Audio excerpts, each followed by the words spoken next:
이것이 나의 삶의 행복이라오.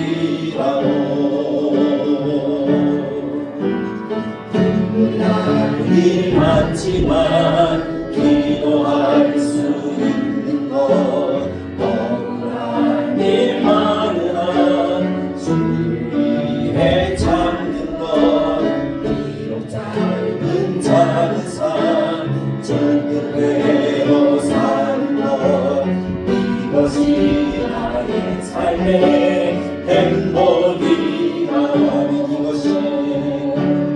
이것이 행복이라오.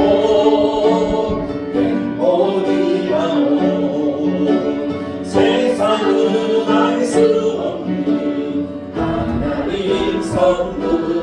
이것이 행복이라오. 하나님의 자녀로 살아가는 것, 이것이 행복이라오. 한번 고백해봅시다. 화려한 자로 화려하지 않아도 정결하게 사는 사람, 가진 것이 적어도 감사하며 사는 사람, 내게 주신 작은 힘 나눠주며 사는 사람, 이것이 나의 삶의 행복이라오. 눈물 나는 많지만 눈물 나는 많지도 않을 수 있는 것, 억울한 일 많으나 주를 위해 참는 것, 비록 짧은 주 뜻대로 사는 것, 이것이 나의 삶의 행복이라오. 이것이 행복이라오.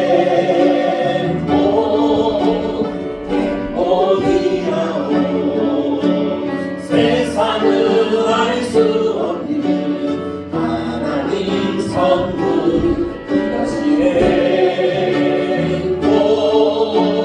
행복이라오. 하나님의 자녀로 살아가는 것, 이것이 행복이라오. 이것이 행복이라오. 이것이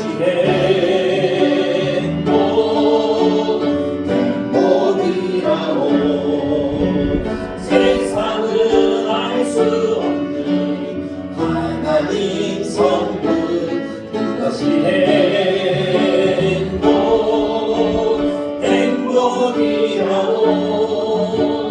하나님의 자녀로 살아가는 것, 이것이 행복이라오. 네. 우리가 하나님의 자녀로 살아간다 하는 그것보다 더 큰 행복은 없는 줄 믿습니다. 우리의 죄가 아무리 더럽고 추하다 할지라도 주님의 십자가는 우리를 사하시고 우리가 하나님의 큰 은혜 가운데 나아갈 수 있도록 우리를 도와주신 줄 믿습니다. 그 믿음을 가지고 주님의 은혜 놀랍습니다. 우리 함께 찬양하며 나아가기를 원합니다.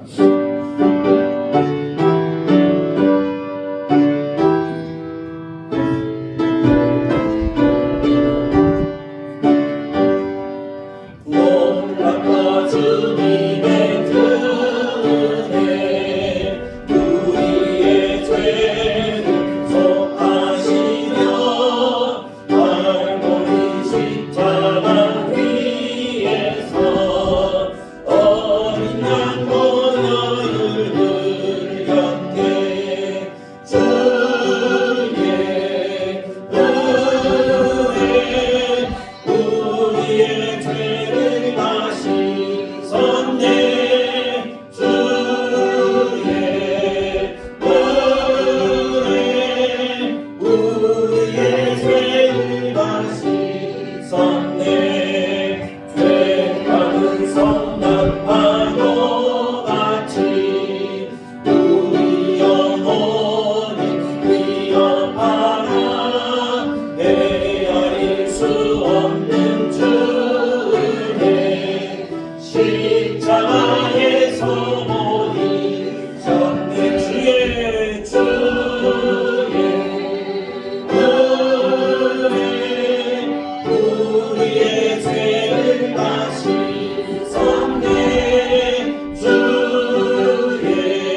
우리의 죄를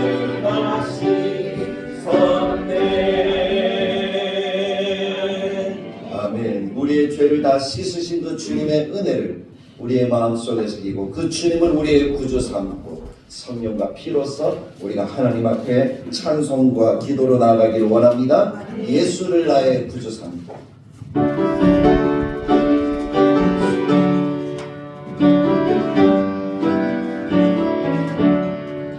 예수를 나의 구주 삼고 성령과 피로써 거듭나니 이 세상에서 내 영혼이 하늘의 영광 누리도다.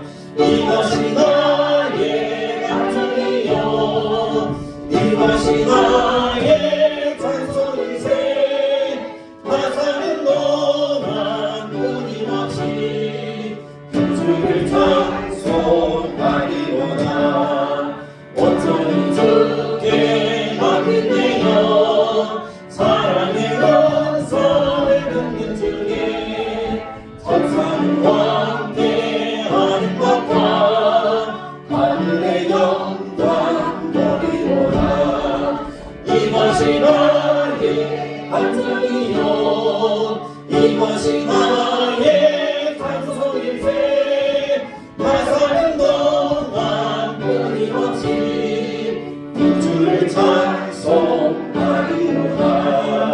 주 안의 기쁨 누리도록 마음의 평안이 상전하니 세상과 나는 남고도 구속한 주만 보이도다. 이것이 나의 간증이요 이것이 나의 찬송일세. 나 사는 동안 끊임없이 주를 찬송. 이것이 나의 간증이요 이것이 나의 찬송일세. 나 사는 동안 끊임없이 주를 찬송하리로다.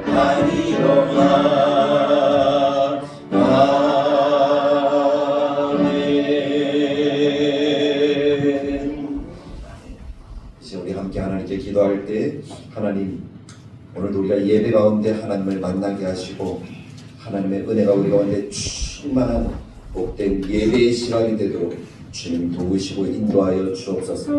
우리의 마음과 정성과 뜻을 받으셔서 하나님 영광 나타내는 복된 시간 되게 해달라고 먼저 기도하시고 또 이제 우리 교회 부흥과 성장과 하나님 허락하신 우리들의 마음의 변화 우리들이 하나님 앞에 온전하게 하나가 되어서 하나님의 기뻐하시는 뜻을 이루어갈 수 있는 그런 교회가 되도록 우리가 같이 기도할 수 있기를 원합니다.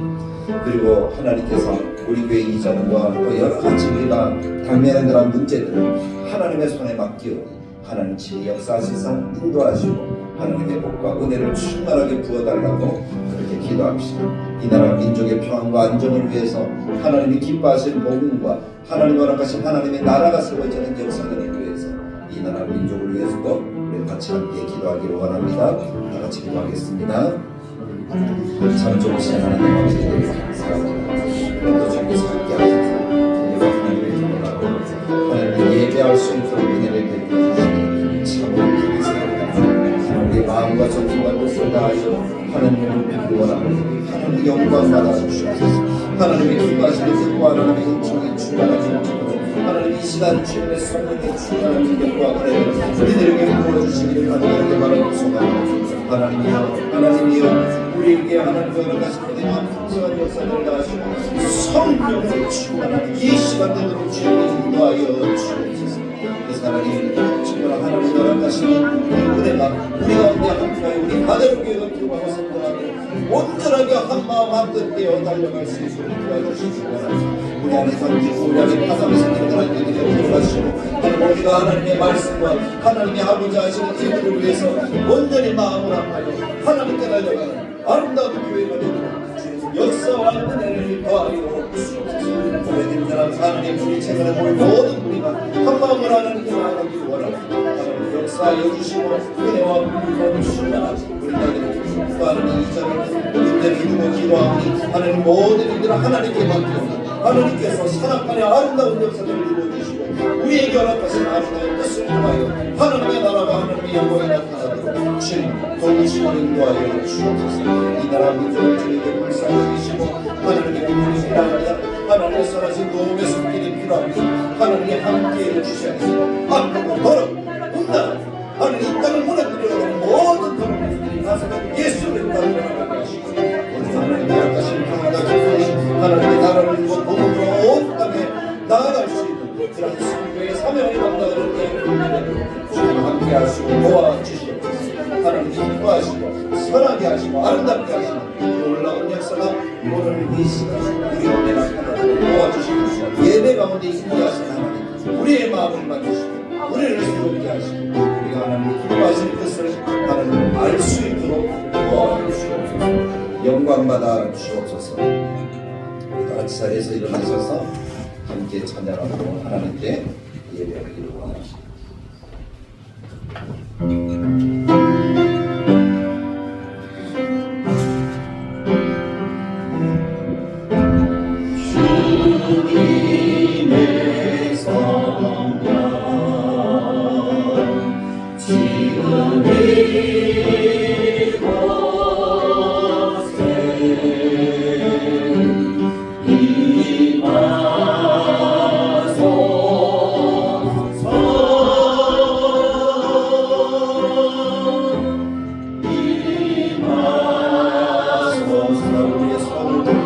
주님의 성령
지금 여호와는 나의 목자시니 예수 그리스도 생명을 따라서 살아가는 우리 모든 여성도 회원들과 다들에게 교우들이 되시기를 간절하게 축복합니다.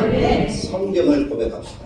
성경은 하나님의 말씀입니다. 나는 성경 말씀을 믿습니다. 나는 성경 말씀에 순종하겠습니다. 아멘.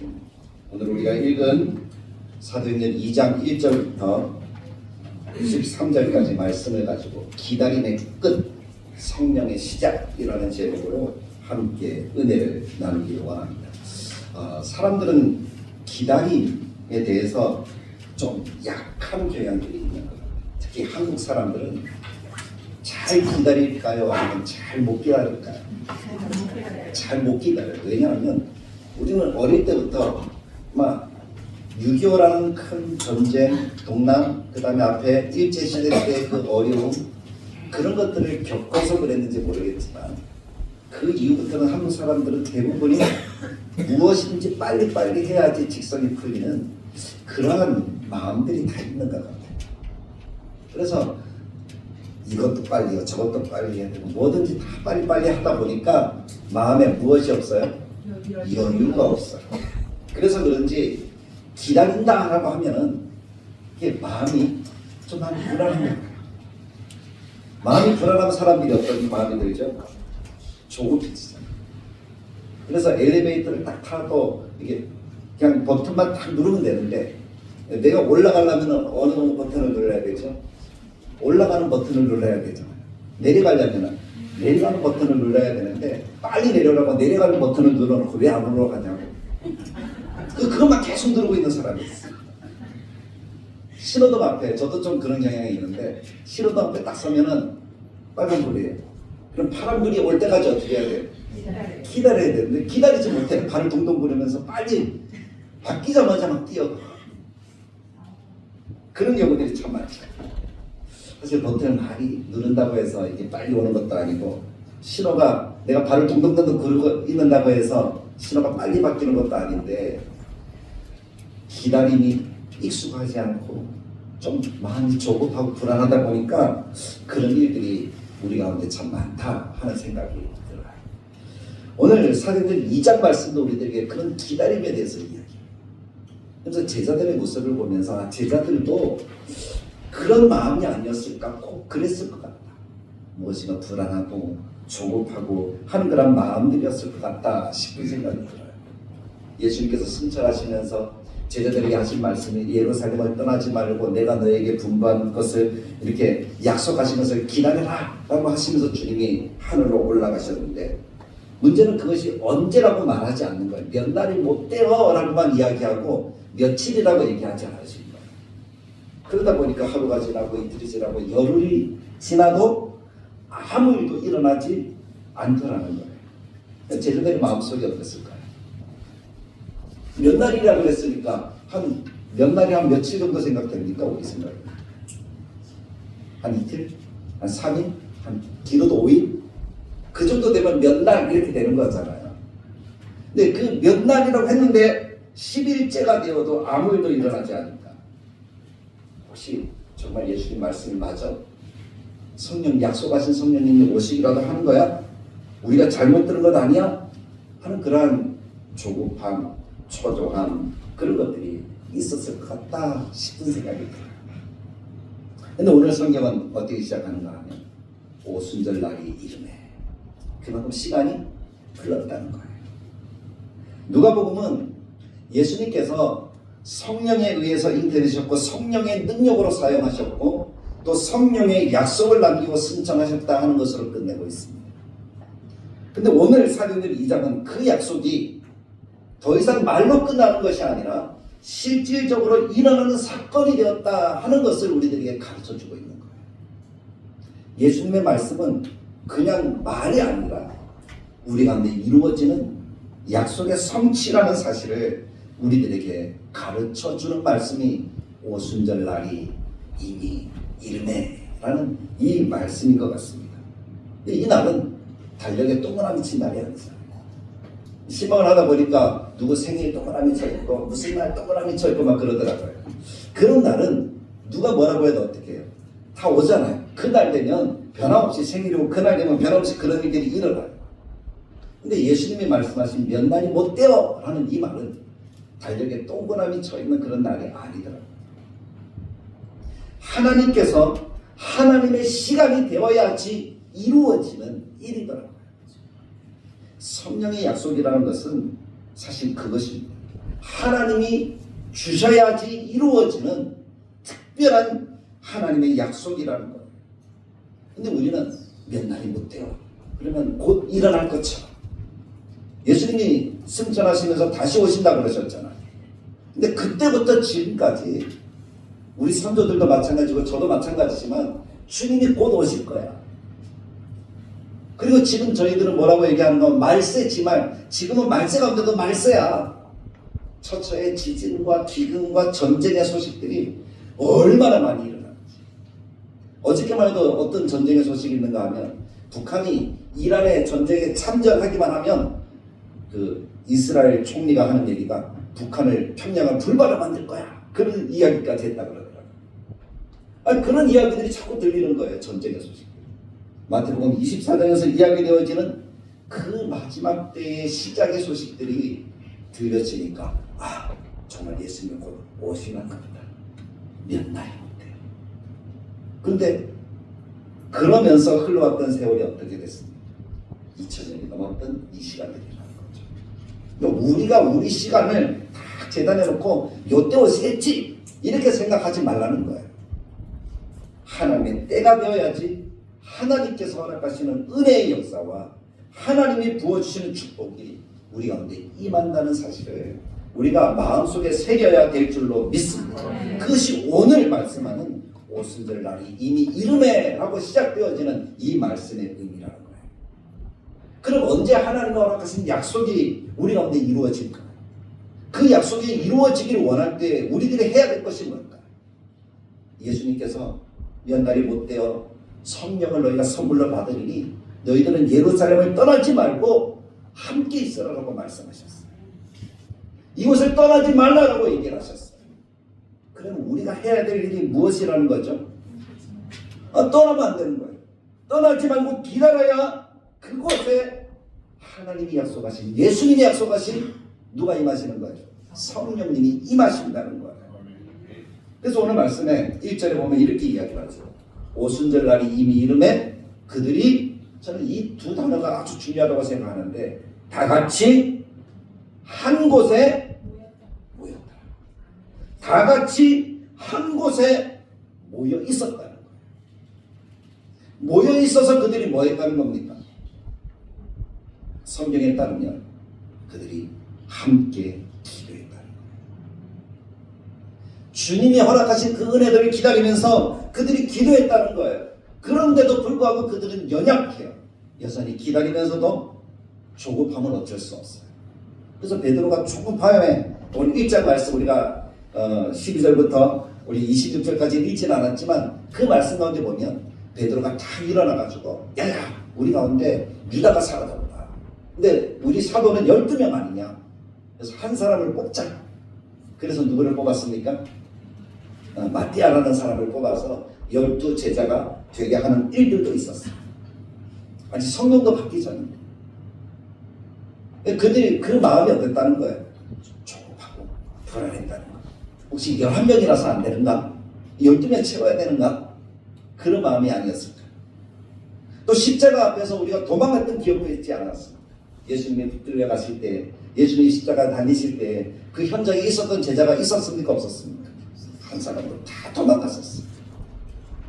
여전히 미래에 대해 불안합니다. 분명히 하루, 이틀, 한 5일쯤 지나면 성령님이 임하셔야 되는데 아직 오지 않으십니다.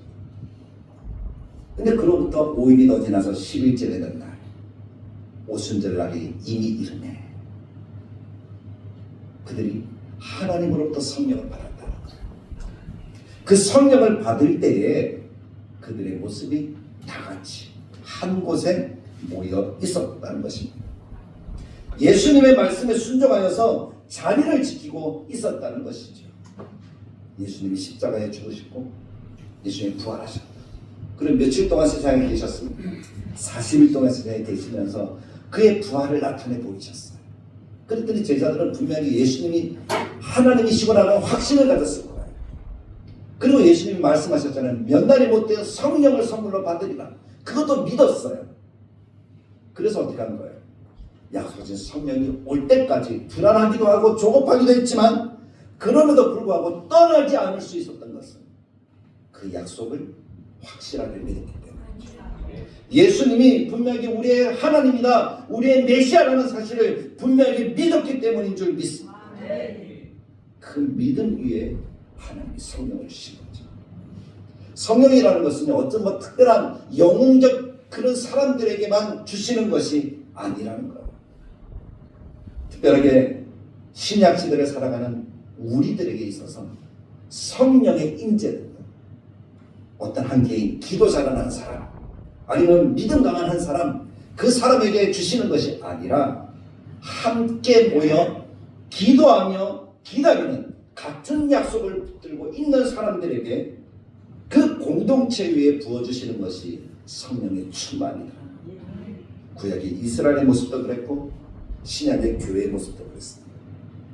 오늘 사도행전 2장 말씀을 보면서 그 뒤의 말씀들을 생각해 보았어요. 성령이 임하시는 곳이 어떤 곳이었을까? 함께 모여서 말씀을 사모하며 하나님을 바라보며 기대하는 그곳에 성령이 충만하게 임하였다. 고넬료의 가정도 그랬습니다. 고넬료 한 사람에게 성령이 임하였다고 성경이 말하지 않더라고요. 그 가정에 거기에 모인 모든 사람에게 성령이 임하였다라고 성경이 증거하고 있다는 것입니다. 함께 하나 되어서 달려갈 때 하나님은 성령을 그곳에 부어주신다는 사실을 기억하십시오. 그래서 한 목표를 향하여서 하나님의 역사를 이루도록 만들어 주신다는 것입니다. 숯불을 숯에다 피웁니다. 근데 숯이 하나밖에 없어요. 그럼 여기에 불을 딱 피우면 어떻게 될까요? 붙어가지고 어떤 도와주는 것이 없으면 어떻게 되죠? 금방 꺼져요. 근데 숯이 여러 개 모여 있어요. 어떻게 화를 타죠? 그 화력이 어떻습니까? 엄청 세죠. 모든 것들을 다 태울 만큼 강력함을 가진 것은 하나가 아니라 여럿이 함께할 때 이루어지는 하나님의 역사라는 거죠. 성경에서도 그렇게 얘기하잖아요. 한 사람이면 패하겠거니와 두 사람이면 능히 당하나니 삼겹줄은 쉽게 끊어지지 아니한다라고 말씀합니다. 이게 신앙이에요. 신앙은 혼자 있으면 넘어지기 쉽습니다. 그러나 함께라면 버틸 수 있고 하나님의 역사를 통하여서 꺼지지 않는 신앙의 불꽃을 태울 수 있는 능력이 되는 거예요. 작더라도 함께할 때 하나님은 그런 역사를 공동체 위에 나타내 주시는 줄 믿습니다. 성령의 임재도 똑같지 않았습니다. 그들이 다 같이 한 곳에 모였어요. 그들이 다 같이 한 곳에 모였어요. 거기에 몇 사람이나 있었을까요? 제자 12명이었을까요? 오늘 성경은 얘기를 합니다. 120문도라고 얘기해요. 그 다락방에 120명이 함께 모여서 동고동락하면서 하나님의 약속을 붙들고 예수님의 약속을 붙들고 같이 있었다는 것입니다. 근데 그것을 떠난 사람들, 사실 예수님의 승천을 본 사람들은 500여 형제라고 얘기를 합니다. 몇 사람이 예수님의 승천을 보았다고요? 500여 형제가. 그럼 그 사람들이 다 같이 약속을 받았잖아요. 너희들은 예루살렘을 떠나지 말고 기다리라. 몇 날이 못되어 성령을 받으리라. 이 말씀을 몇 사람이 들었다고요? 500명 이상의 사람이 들었다. 근데 성령을 받은 사람은 몇 사람입니까? 120. 380년 떠나간 사람은 성령을 받지 못했어요. 거기에 모여서 자리를 지킨 사람 위에 하나님께서 허락하시는 성령의 충만함이 있었다는 사실을 우리가 기억해 볼 때에 우리 교회가 성령을 받으려면 함께 할 때에 성령의 충만함이 있구나. 함께 하자고 하는 그 자리에 있을 때에 성령의 충만함을 받을 수가 있구나. 피곤하고 힘들고 지치고 그런 일들이 우리 가운데 있어요. 그래서 우리 한두 사람 떠나갈 수도 있어요. 그러나 떠나간 그 자리에는 성령이 임하지 않습니다. 함께 할 때 하나님을 가진 성령의 충만함을 받을 수 있다는 사실을 기억하고 우리 교회가 무엇을 하자 어떤 일을 하자 할 때 함께 할 수 있는 모든 성도들이 되시기를 주님의 말씀을 따라 간절히 축복합니다. 오늘 이 성령의 임하심, 이 기다림과 성령의 시작은 두 번째 우리가 살펴봐야 되는 것은 성령을 주시는 것은 우리가 정해놓은 시간이 아니라 우리의 시간표가 아니라 하나님의 시간표에 따라서 하나님이 주신다는 거예요. 성령의 충만, 임재는 주권이 누구에 있다는 겁니까? 하나님께 있다는 사실을 기억하십시오. 그래서 2절에 이렇게 이야기를 합니다. 호련히 하늘로부터 급하고 강한 바람 같은 소리가 있어 그들이 앉은 온 집에 가득하며 마치 불의 혀처럼 갈라지는 것들이 그들에게 보여 각 사람 위에 하나씩 임하여 있더니.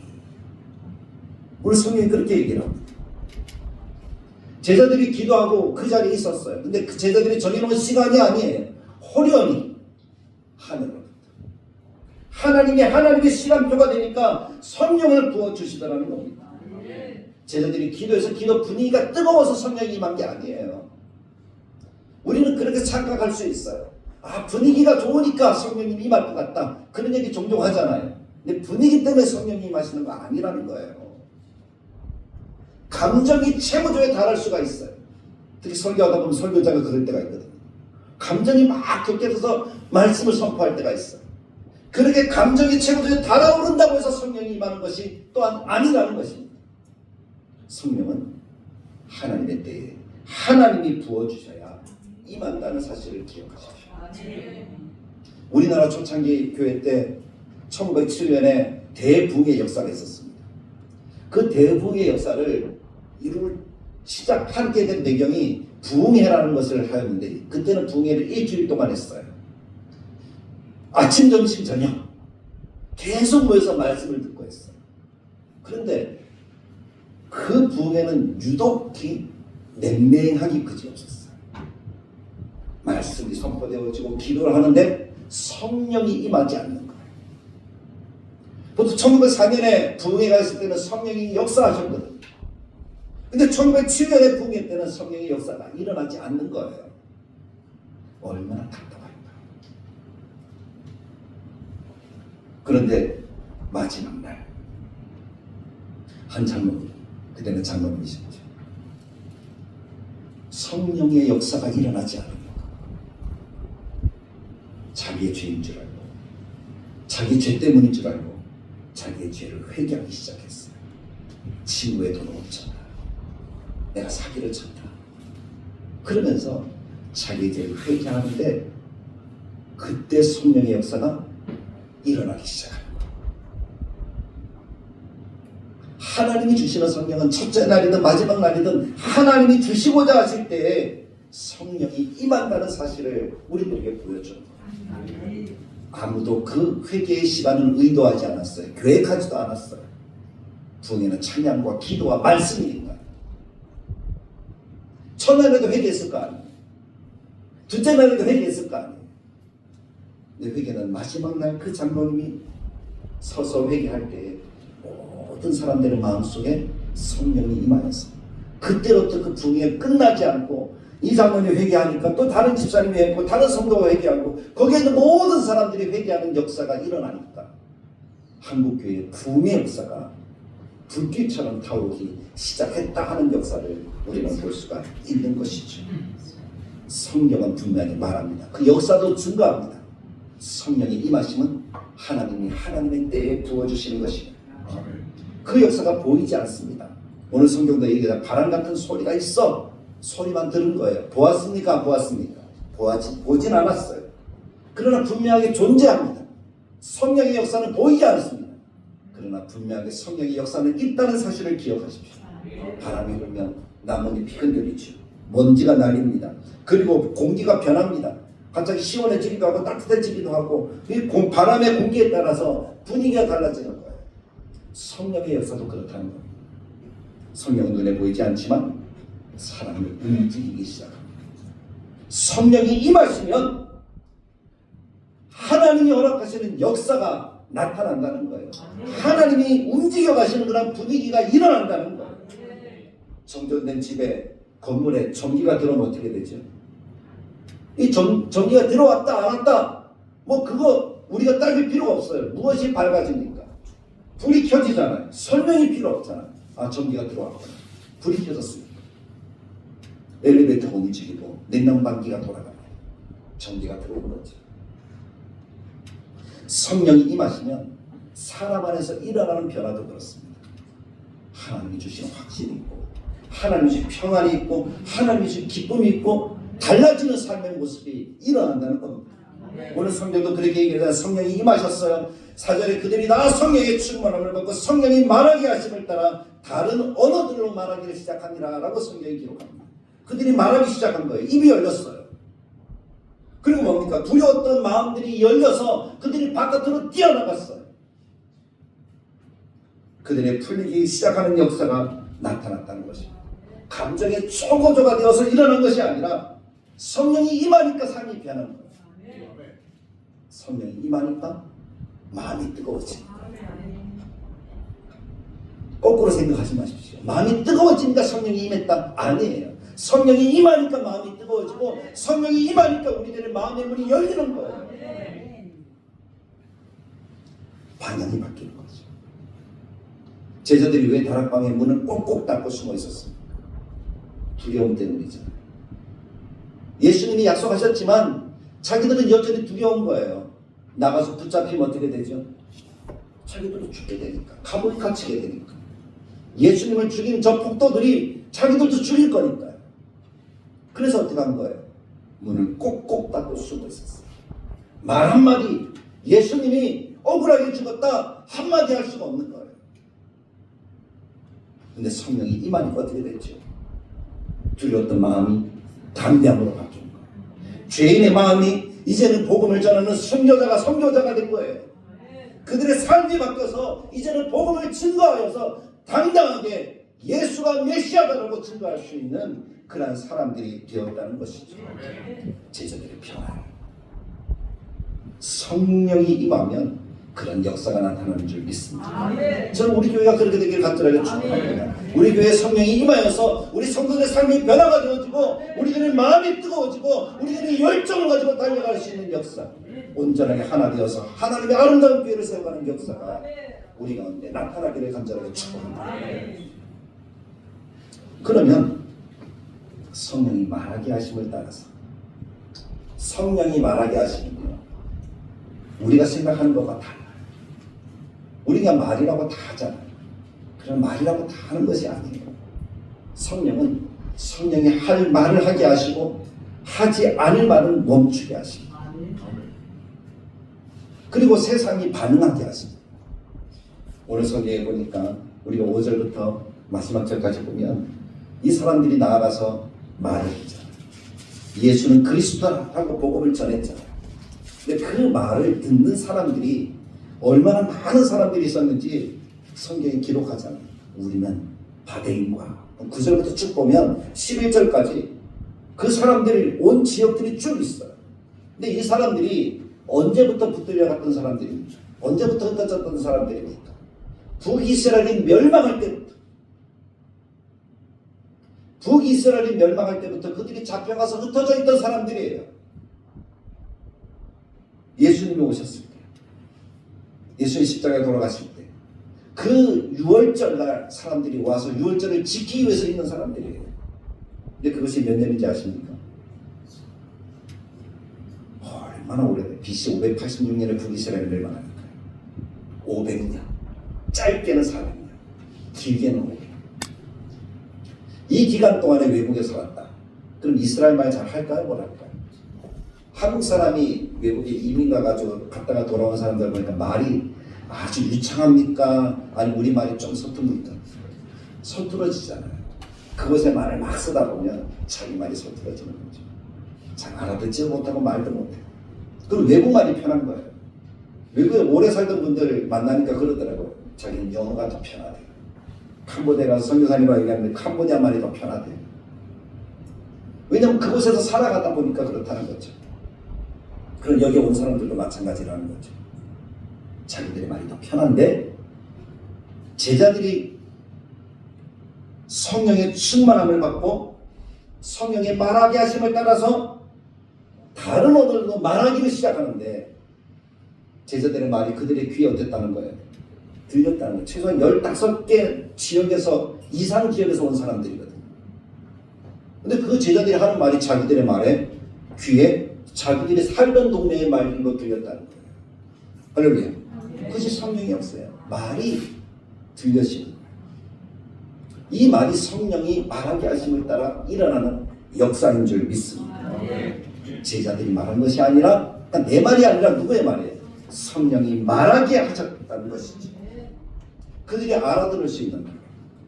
성령이 주시는 언어는 그렇습니다. 알아들을 수 있는 언어가 가장 좋은 언어예요.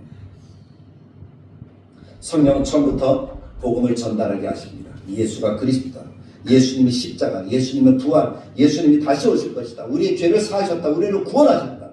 그 이야기를 제자들은 담대하게 외쳤던 겁니다. 그랬더니 주변에 반응이 나타나요. 사람들의 반응이 나타나잖아요. 12절 13절은 반응을 이야기하고 있어요. 어떤 사람은 그러니까 다 놀라고 당황했던 것도 똑같아요. 전부 다 놀란 거예요. 아니 우리 이야기로 들리다니. 전부 다 놀라지 않았겠습니까? 당황하지 않았겠습니까? 그렇잖아요. 그런데 그 사람들 가운데 놀라고 당황한 사람들이 하는 이야기가 어찌된 일이냐. 이 놀라운 일이 어떻게 일어났지? 우리가 어떻게 이 말로 듣지? 그 얘기예요. 그리고 또 다른 사람들은 13절에 어떤 사람들은 조롱입니다. 낮술에 취했구나. 새술에 취했구나. 낮부터 저게 무슨 짓이냐. 제자들이 예수님이 죽었다고 절망해 못해 어떻게 됐다? 미쳤다. 그렇게 조롱을 하는 사람들이 있었다는 것이죠. 하나님의 역사는 언제나 두 반응으로 나타나더라고요. 사도 바울, 능력의 사도잖아요. 뒤에 서든지 뒤에 가면은 나오지만 사도 바울이 복음을 전할 때도 믿는 사람이 있었고 믿지 않는 사람이 있었어요. 제자 가운데 가장 수제자 누굽니까? 베드로. 베드로가 복음을 전할 때도 믿는 사람이 있었고 믿지 않는 사람들이 있었어요. 복음에는 두 반응이 늘 있더라고요. 경이로움을 느끼는 사람과 조롱하는 사람, 믿는 사람과 거절하는 사람. 중요한 것은요, 그 사람들이 이해하느냐가 아니라 그 자리에 하나님이 역사하고 계시느냐 하는 그것이 중요한 줄 믿습니다.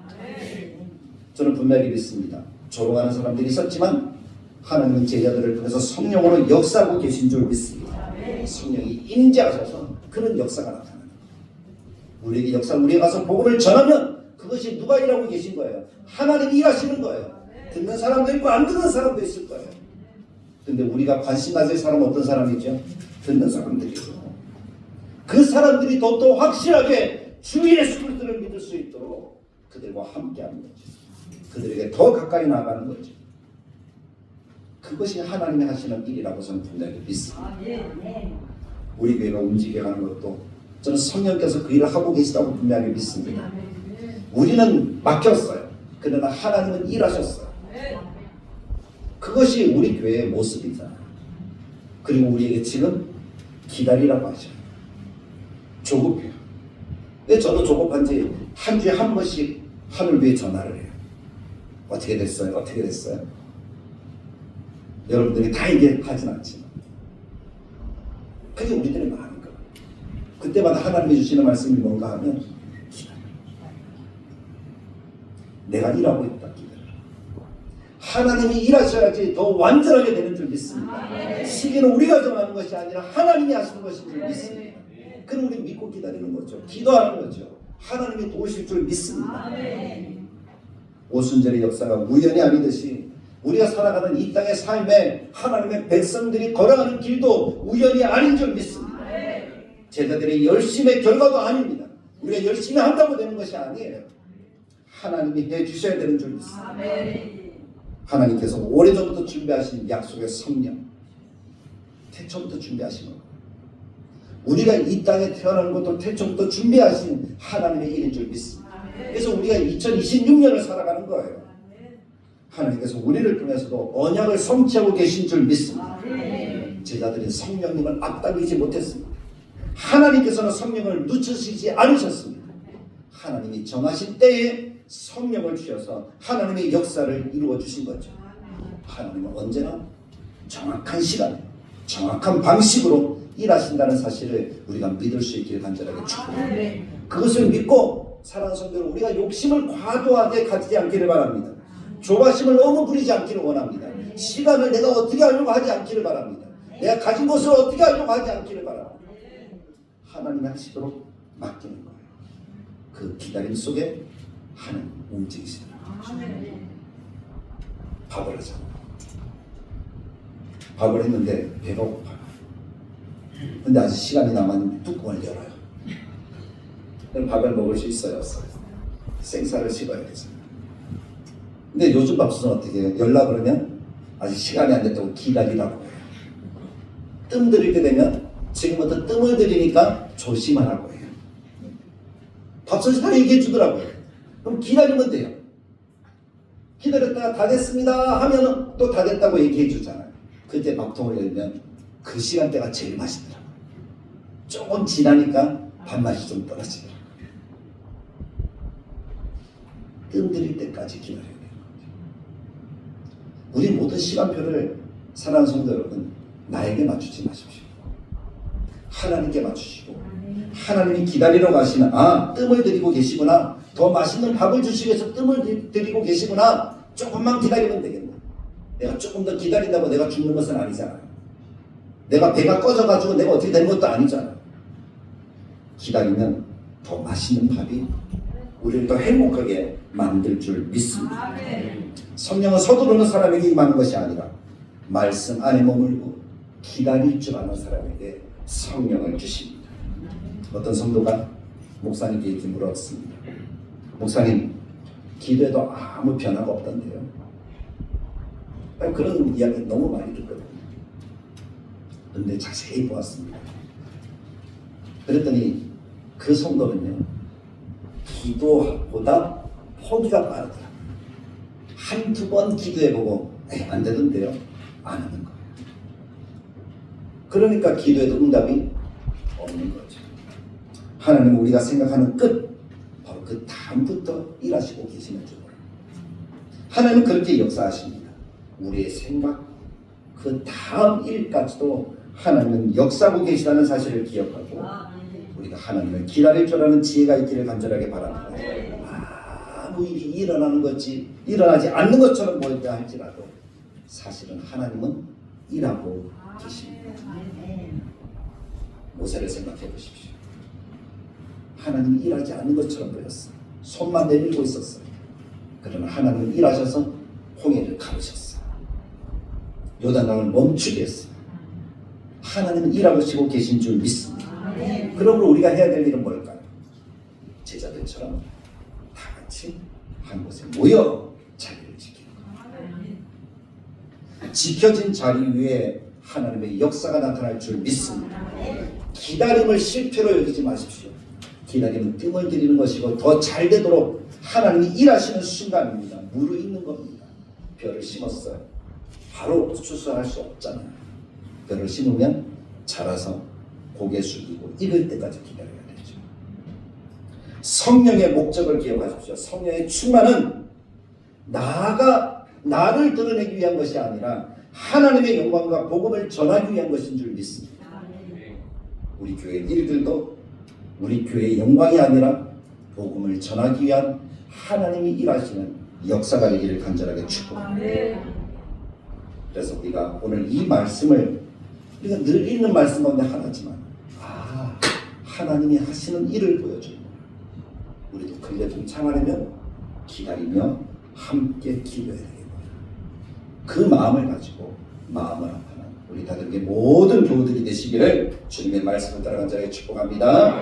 좋으신 하나님, 은혜를 감사합니다. 오늘 기다림의 끝, 성령의 시작이라는 제목으로 함께 은혜를 나누었습니다. 하나님, 우리에게 허락하신 많은 일들을 하나님 우리의 생각대로 너무 조급하게 생각하지 않게 해주십시오. 불안해하지 않게 해주십시오. 하나님의 때를 기다리며 주의 성령이 역사하시도록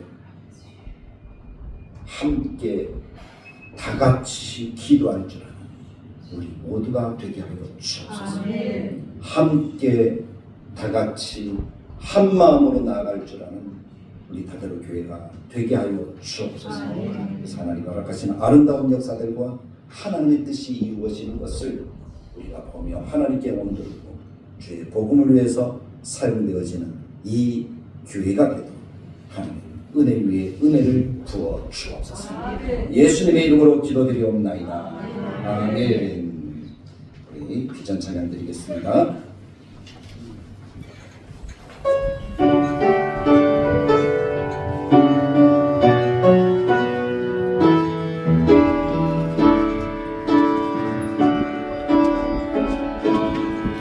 우리 보좌 앞에 모였네. 함께 주를 찬양하며 하나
주 예수 그리스도의 은혜와 하나님의 사랑, 성령님의 감화, 감동, 축복하시는 역사가 주의 성령의 임재와 주님의 역사하심을 기대하고 다 같이 한 곳에 모여 그 약속을 기다릴 줄 아는 믿음을 가진 하나님의 백성들 머리머리 위에 하나님 부어주신 하나님의 복락을 기대하는 다대로 교회 영원토록 함께 계실지어다. 아멘.